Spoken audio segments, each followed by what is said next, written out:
নমস্কার বন্ধুরা, আজকে তোমাদেরকে করে দেখাবো মোচার তরকারি। তার জন্য আমরা মোচাটাকে কেটে ধুয়ে নিয়েছি। এবার মোচাটাকে আমরা সিদ্ধ করে নেব। গ্যাসে আমরা বাটি চাপিয়ে দিয়েছি, যেহেতু বাটিতে অল্প আছে বাটিতে সিদ্ধ করে নেব। বাটিতে আমরা দিয়ে দিলাম মোচা আর দিয়ে দিলাম এতে সামান্য হলুদ গুঁড়ো আর লবণ, সামান্য লবণ আর হলুদ দিয়ে এটাকে আমরা সিদ্ধ করতে দেব। এটা সিদ্ধ হতে থাক।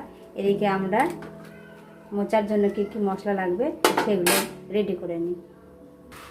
এবার আমরা নিয়ে নিয়েছি আদা কুচি, লঙ্কা, আর নিয়ে নিয়েছি আলু, আর গুঁড়ো মশলার মধ্যে নিয়েছি জিরের গুঁড়ো, ধনের গুঁড়ো, কাশ্মীরি লঙ্কার গুঁড়ো, হলুদ গুঁড়ো, স্বাদ মতো লবণ, আর ফোড়নে দেওয়ার জন্য নিয়েছি গোটা জিরে, একটা শুকনো লঙ্কা, আর নিয়ে নিয়েছি হিং। চলুন এরপর আমরা আলুগুলোকে ভেজে নেব। মোচাটা সিদ্ধ হয়ে গেছে, মোচাটাকে আমরা এবার নামিয়ে নেব। মোচাটাকে আমরা এবার নামিয়ে নেব। এরপরে আমরা একটা কড়াই চাপিয়ে দেব। কড়াইতে সামান্য তেল আছে, ওই তেলেই আমরা তেল আবার দিয়ে দেব।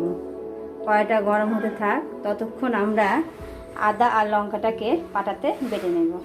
কড়াইটা গরম হয়ে গেছে, এবার আমরা দিয়ে দিব সরষের তেল। সরষের তেল গরম হয়ে গেলে দিয়ে দেবো আলু। সরষের তেলটা গরম হয়ে গেছে, এবার ছেড়ে দেবো আলুগুলো। আলুগুলোকে আমরা লাল লাল করে ভেজে নেব। সামান্য দিয়ে দেব লবণ আর দিয়ে দেব হলুদ গুঁড়ো, দিয়ে এটাকে লাল লাল করে আলুটাকে আমরা ভেজে নেব।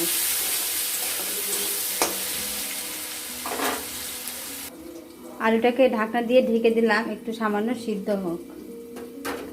এদিকে আমরা মোচাটাকে আমরা জল ঝরিয়ে নেব।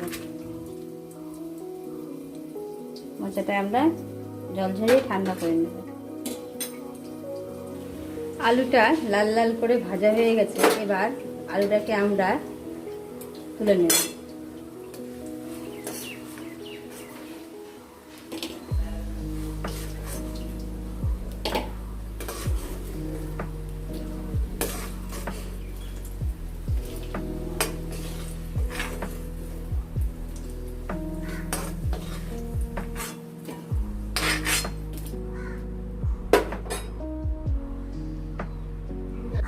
এবার ওই তেলে আমরা প্রথমে দিয়ে দিব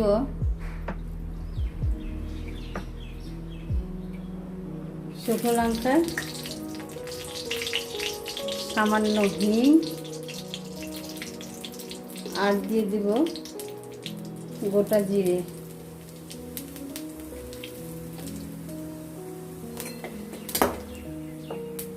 ফট করে শুকনো লঙ্কাটা যেহেতু ফাটিয়ে দিই, ওই ফুটে গেল, তেল ছিটকে গেল। এরপরে আমরা দিয়ে দিব আদা লঙ্কা বাটা। আদা লঙ্কা বাটা দিয়ে ওটাকে ভালো মতো করে করবো। একটু সামান্য হলুদ দিয়ে দেব।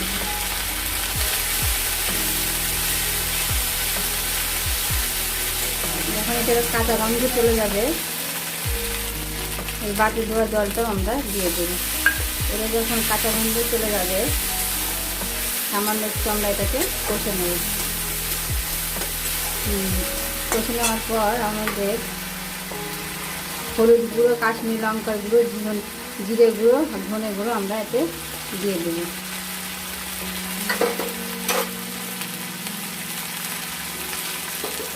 আর স্বাদ মতো লবণ দিয়ে দিলাম, দিয়ে এটাকে ভালো মতো করে কষবো।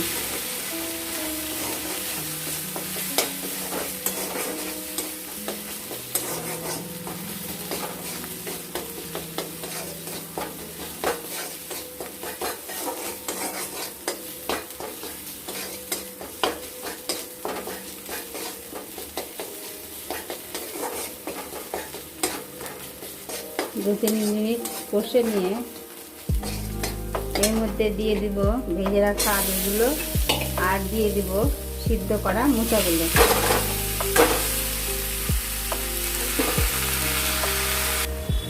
দিয়ে এটাকে ভালো মতো করে আমরা কষবো।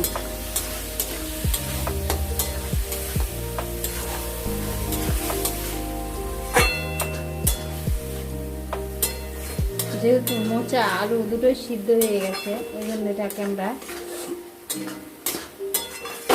অতটা জল দিব না। এটাকে ভালো মতো করে আগে মশলার সাথে এটাকে কষে নেব। কষতে থাকে,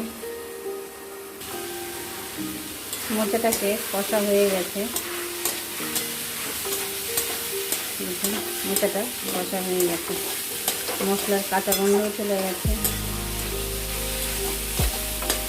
এরপরে আমরা সামান্য জল দিয়ে দেবো। যেহেতু মোচা সিদ্ধ, আলু সিদ্ধ, ওই জন্য সামান্য জল দিলেই হয়ে যাবে। যেহেতু মোচার তরকারি, তো সামান্য জল দিতেই হবে, ওই জন্য সামান্য জল দিয়ে দিলাম।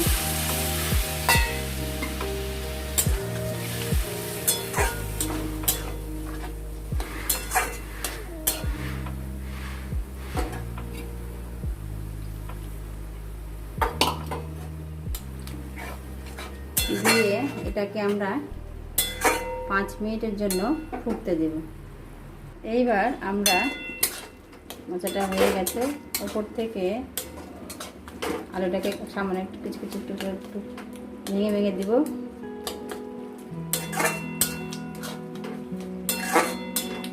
আর ওপর থেকে আমরা একটু গরম মশলা আর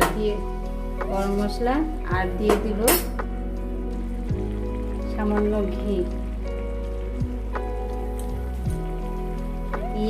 দিলে আমাদের রেডি গরম গরম মোচার তরকারি। আমার রেসিপিটা যদি আপনাদের ভালো লেগে থাকে তাহলে একটা লাইক ও শেয়ার করে দেবেন। আপনারাও বাড়িতে এইভাবে নিরামিষ দিনে আলু দিয়ে মোচার তরকারি খেয়ে দেখবেন, অতি সুস্বাদু লাগে, মনে হয় ঠাকুর বাড়ি। আমাদের তো খুবই ভালো লাগে। আজকের মতো এখানে, পরবর্তী রান্না নিয়ে আসছে তোমাদের সাথে। কেমন বন্ধুরা?